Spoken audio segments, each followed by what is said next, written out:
Olá, irmãos e irmãs aqui da Casa de Preto Velho. No vídeo de hoje eu venho mostrar a vocês o que o espírito, a espiritualidade diz e observa sobre os transplantes de órgãos nos seres humanos, igual que foi feito recentemente e são feitos diariamente no mundo inteiro. Já peço que deixe aquele like, se inscreva no canal e compartilhe para mais pessoas ficarem sabendo desse tema maravilhoso e muito comentado ultimamente. Transplante na concepção espírita. Na prática médica de todas as especialidades, o transplante de órgão é o que demonstra com maior clareza a estreita relação entre a morte e a nova vida, o renascimento das cinzas como uma fênix, o mitológico pássaro simbólico da renovação do tempo e da vida após a morte. A temática doação de órgãos e transplantes é bastante coetâneo no cenário terreno aqui atualmente. Sobre o assunto, as informações intuitivas dos benfeitores espirituais não são abundantes. O projeto Genoma, as investigações sobre células-troncos, embrionárias e outros sinalizam o alcance da ciência humana.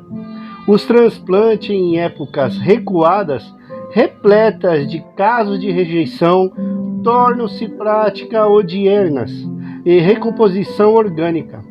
O esmero in vivo de experiência visando regeneração de células e a perspectiva de melhora da vida caminham adiante, em que pese as pesquisas ensaiarem ainda mais as iniciantes marchas, isso nos torna auspiciosos e a expectativa da ciência contemporânea. Contudo, o receio do descobrimento para ainda é imaginário para muitos.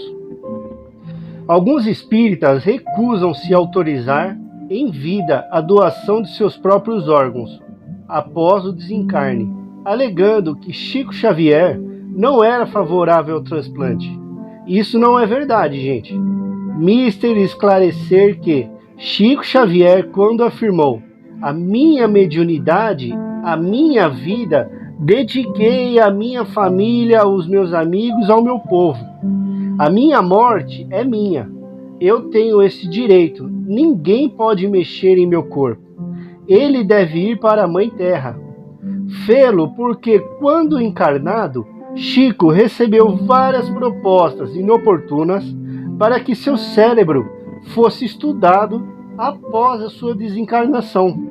Daí o compreensível receio de que seu corpo fosse profanado nesse sentido. Não podemos esquecer que se hoje somos potenciais doadores, amanhã poderemos ser, ou nossos familiares e amigos, potenciais receptores. Para a maioria das pessoas, a questão da doação é tão remota e distante quanto a morte. Mas para quem está esperando um órgão para transplante, ele significa a única possibilidade de vida. Joana de Ângeles, sabendo dessa importante ressalva, verdadeira bênção, o transplante de órgãos concede oportunidade de prosseguimento da existência física na condição moratória, através da qual o espírito continua périplo orgânico. Afinal, a vida no corpo é meio para a plenitude, que é a vida em si mesma, estudante e real. A entrevista à TV Tupi, em agosto de 1964, Francisco Cândido Xavier, o nosso Chico Xavier, comenta que o transplante de órgão, na opinião dos espíritos sábios, é um problema da ciência muito legítimo, muito natural e deve ser levado adiante.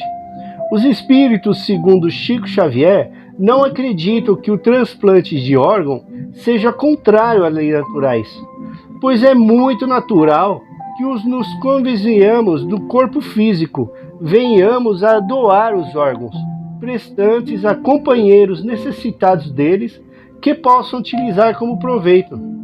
A doação de órgãos para transplantes é perfeitamente legítima. Divaldo Franco certifica: se a misericórdia divina nos confere uma organização física sadia, é justo e válido. Depois de nos fazermos utilizados desse patrimônio, oferecemos-los graças à conquista valiosa da ciência e da tecnologia aos que vieram em carência, a fim de continuarmos a jornada. Não há, também, reflexos traumatizantes ou inibidores do corpo espiritual. Em contrapartida, a mutilação do corpo físico. A doador de olhos não retornará cego além da vida. Se assim fosse, queria sim, sairia daqueles que o órgão fosse consumido pelo fogo ou desintegrado numa explosão. O que seria deles? Quando se precisa e pode em uma pessoa esteja realmente morta, conforme a Sociedade de Neurologia da América, morte encefálica é o estado irreversível cessão de todos os encéfalos e funções neurais, resultante de edema e maciça distribuição dos tecidos eficários, apesar da atividade cardiopulmonar, pode ser mantida por avançados sistemas de suporte vital e mecanismos de ventilação. A grande cenomônia do assunto é a morte encefálica. Na vigência dos órgãos das partes do corpo humano, são removidas para a utilização imediata do enfermo deles necessitado.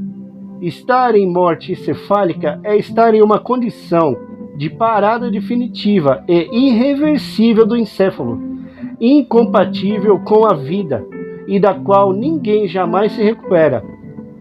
Havendo a morte cerebral, verifica por exames convencionais e também apoia em recursos de modernas tecnologias, apesar de aparelhos podem manter a vida vegetativa por vezes por tempo indeterminado. É nesse estado que se verifica a possibilidade do doador de órgãos morrer, e só então os órgãos podem ser aproveitados, já que os órgãos sem irrigação sanguínea não servem para transplante. Seria eutanásia? Evidentemente que caracterizas o fato como tal, carece de argumento científico. Para coordenar o transplante de órgão, a eutanásia de modo algum se encaixaria nesses casos de morte. A medicina no mundo todo tem como certeza que a morte encefálica, que inclui a morte do tronco cerebral, só terá constatação através de 2 exames neurológicos, com um intervalo de 6 horas e um complementar. Assim, quando for constatada cessão irreversível de função neural, esse paciente estará morto fisicamente, para a unanimidade da literatura médica. Questão também, a medianamente é levantada e a rejeição do organismo após a cirurgia. Chico Xavier nos vem ao auxílio explicando. André Luiz considera a rejeição como um problema claramente compreensível, pois os órgãos do corpo espiritual estão presentes no receptor. O órgão perispírito do corpo espiritual provoca elementos defensivos do corpo, que os recursos imunológicos em futuro próximo naturalmente vão suceder ou coibir. Especialistas em futuro próximo, a partir de 67, desenvolveram várias drogas imunossupressoras para reduzir a possibilidade de rejeição, passando então os receptores de órgãos a terem uma maior sobrevida. Estatisticamente, o que há é taxa de prolongamento de vida dos transplantes. É extremamente elevada, graças não só à técnica médica, sempre aperfeiçoando, mas também pelos esquemas imunossupressores que desenvolveram. André Luiz, pelo médium Chico Xavier, explica que quando a célula é retirada da estrutura formadora no corpo humano, indo laboratorialmente para outro ambiente energético, ela perde o comando mental, que orienta e passa, dessa forma, individualizar-se, ao se implantar em outro organismo, por transplante, por exemplo.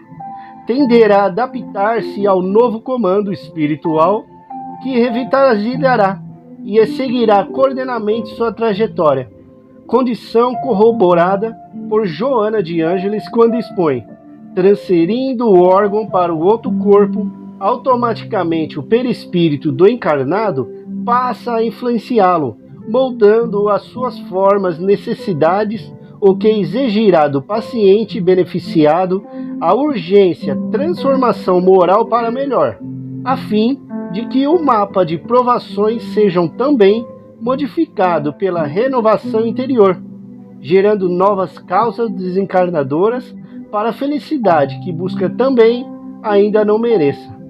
Os espíritos afirmam a Kardec que o desligamento do corpo físico é um processo altamente especializado e que pode demorar minutos, horas, dias e meses. Embora com a morte física não haja mais qualquer vitalidade no corpo, ainda assim há casos que o espírito, cuja vida foi toda material sensual, fica julgando aos despojos da afinidade dada pela matéria.